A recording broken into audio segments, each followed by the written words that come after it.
Let me tell you why I think AI won't be taking my job anytime soon.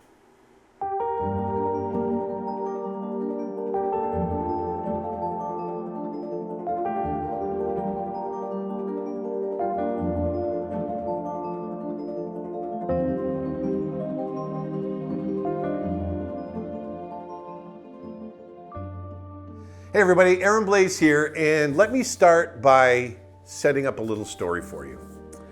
Imagine the Arctic. It's cold, windy, and empty, and wandering this landscape is a polar bear. And he's wandering the Arctic looking for a friend. He comes across various animals like a fox, and he's happy and he wants to make friends so badly, but no one wants to be friends with him. And at his lowest point, he decides, well, if I can't find a friend, then I'll make a friend, literally. And he starts gathering up snow and he puts together a snow bear. And out of this, he finds all kinds of joy and they have fun together. And our polar bear has found his friend.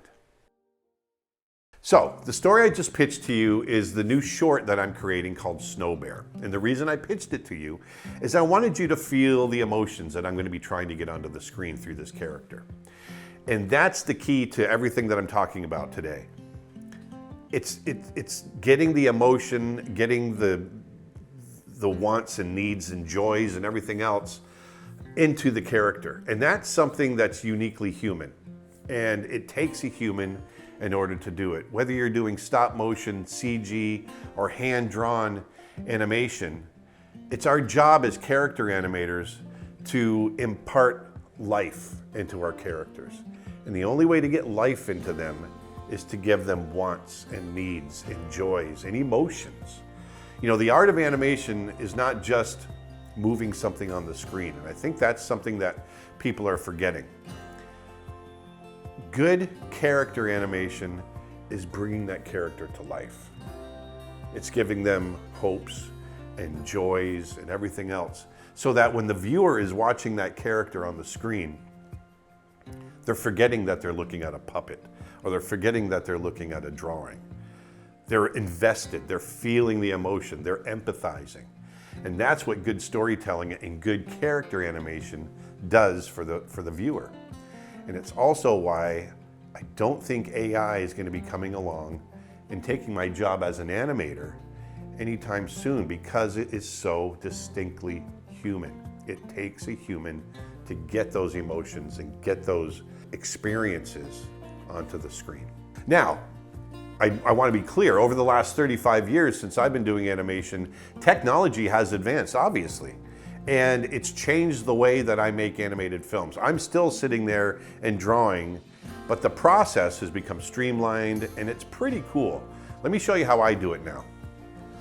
Oh, also, go on over to my website, creatureartteacher.com. I've had 35 years in the industry and I started this website because I want to impart all of the things that I've learned. I've got over 600 hours of art and animation content over there. And also, if you become a member, you can join me every Tuesday and Thursday as I live stream the making of Snow Bear. So go on over to creatureartteacher.com, become a member, have access to over 600 hours of content, and you can also watch me make this short. Now let's get into this. This is a shot where the polar bear has just dove into the water. It's a very short shot, but I want to show you all the evolution that it goes through in order to get us to the finished shot. Well, we've talked about the writing, and there's a section where we write that he has to dive in. Well, I've drawn it, and these are the storyboards. So I'm going to go ahead and let this play of him coming in and coming towards camera. So he's dove in, and he comes towards camera. Well, from there, I need to start envisioning that animation. Once again, going back to hand-drawn, this is the human touch. This is, the choices that I make doing this is something that only I would do. And this is one of the reasons why I don't want to use AI in this process, because, the choice of moving the arm one way or the other, to give them an expression one way or the other, these are humanistic approaches that I don't want to let go of. So I take those storyboards as my inspiration, and then I go in and I scribble down the rough animation. And here's what I ended up with. So I knew that I wanted him kind of paddling I did a lot of research looking at polar bears swimming underwater just for this section.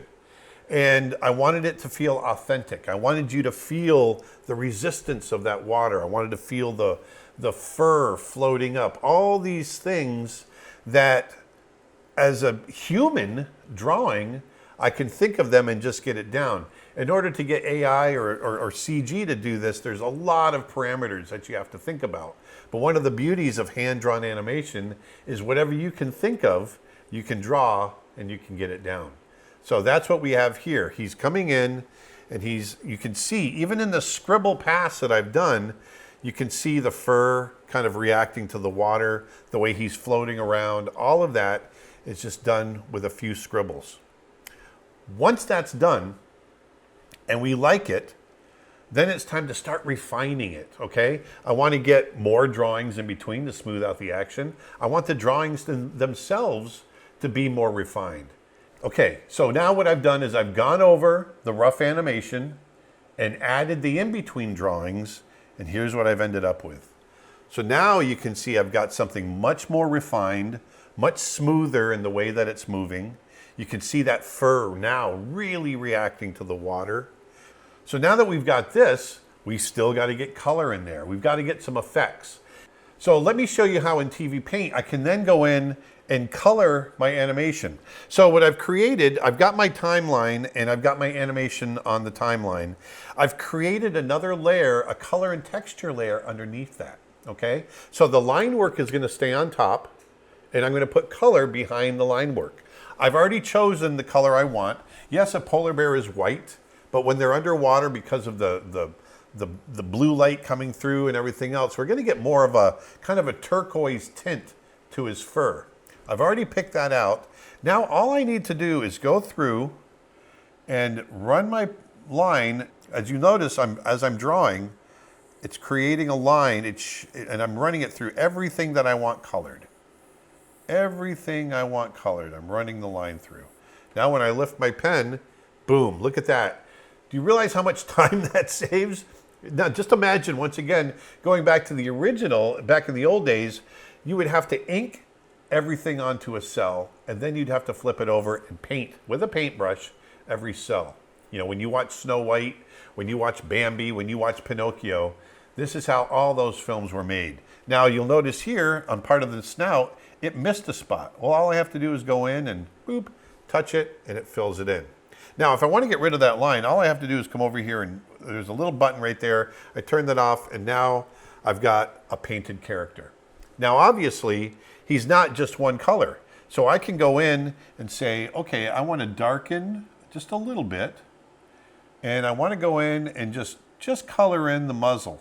Well, now I'm going in, I'm just drawing where the muzzle is, and I've filled it in.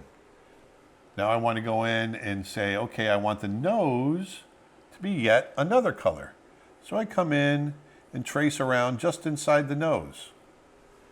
Boom. And I fill in the little gaps right there. And I just keep touching it until it's filled in the way I like it. Now let's say I want the front of the nose to be even darker. I come in and I do the same thing. There. Now I want the white of the eyes. So here I'll just come up, push that a little lighter, come in, and now I've filled in the eyes. Now, in a matter of seconds, literally seconds, we haven't even done a minute, I've been able to fill this in, color it the way I like it, and I've got a great image. Now, I might want to do some lighting effects.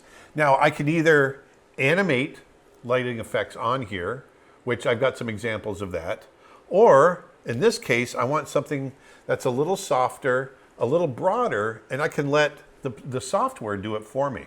And this is where technology comes in, and I've really embraced it because it's made my job easier. So now, let's say I want to add a little bit of a lighting effect on here. Well, I can use the technology to do that. I can go up to Effects, and they have a section here called Tune Shading. Well, I can come in here and add some highlights. And look at that, we got a night. I can pull back on it a little bit so it's not so harsh. Now I've got a little bit of a highlight along the top edge from the light coming down. And that will go on every frame that I create. And so if I do this on every shot or every frame, every drawing, this is what we end up with. So now I've got a little bit of lighting. I've added a little bit of light to his back. I actually added a little bit of shadow underneath. And we've got a painted character. But that's not the end. Now I can take this and I can create some further lighting effects in my editing software. So by adding a few light rays and having them cross dissolve and overlaying them over the animation I just created, I end up with an effect that looks like this. There it is. So that shot went by in just a couple of seconds. And you can see all the work that goes into it. But once again, I want to reiterate, the reason why we put so much work into this is the fact that it's done by hand. It's a piece of art. It's moving paintings as far as I'm concerned. And this is a reason why I'll never let that go. I love the process.